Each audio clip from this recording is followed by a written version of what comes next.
Welcome back to Wired and Active.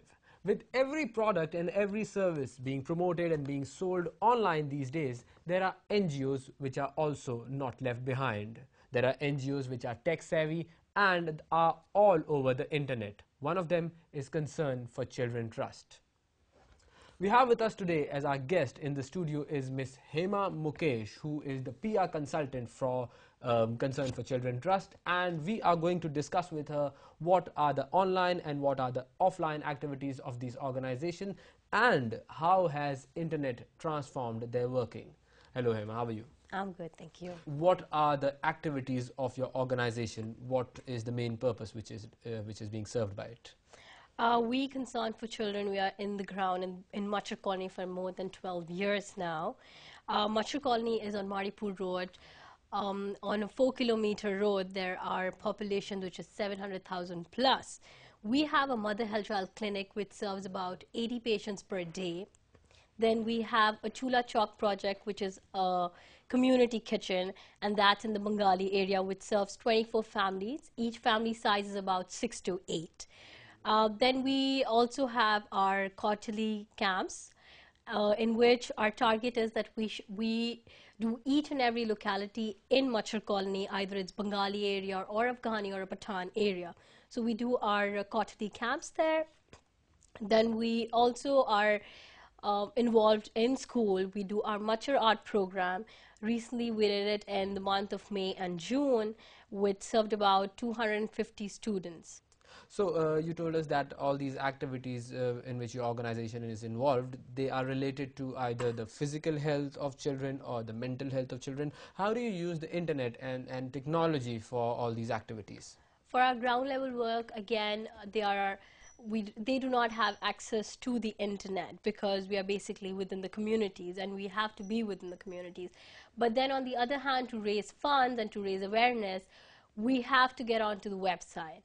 People who have money will have access to the internet, and that's what we are looking for, because those are the people who would help us either locally or internationally. If you have a website, they could be half the way across you and get onto your website.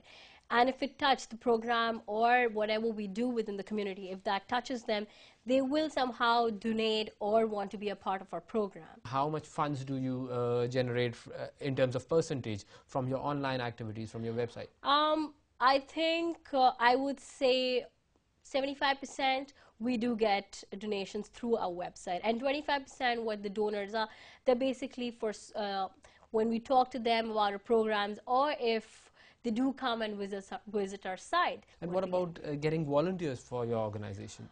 Number one, it's like through social, when you talk to people, and the other is the website, because there are times when you talk about a Chula Ghar project, there are ladies who are really, really interested in it, and then they would go onto your website, look through it, and they do want to come and do a site visit, see exactly how is it happening, and that's how they're touched. So how do you manage all these online activities?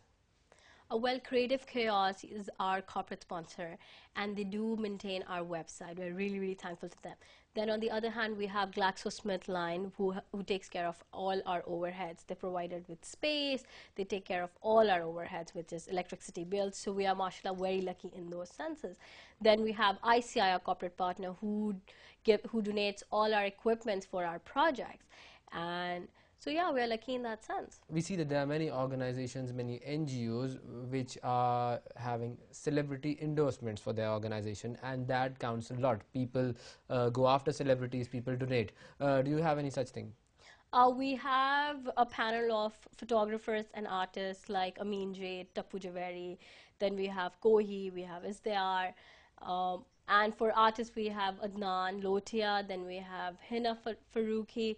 So we have those, but we do not have a celebrity. And yes, when we do not have celebrities, we do face a lot of problems. But then again, if you run after celebrities, then we won't be able to do our job, what we do. My final question, what would you suggest to other organizations? Like your organization is on the internet, it is on other social networks, and it pays for you. So would you give any suggestions to other NGOs which are not active online? I think everybody should have a website. Number one, it does help us in a lot of way.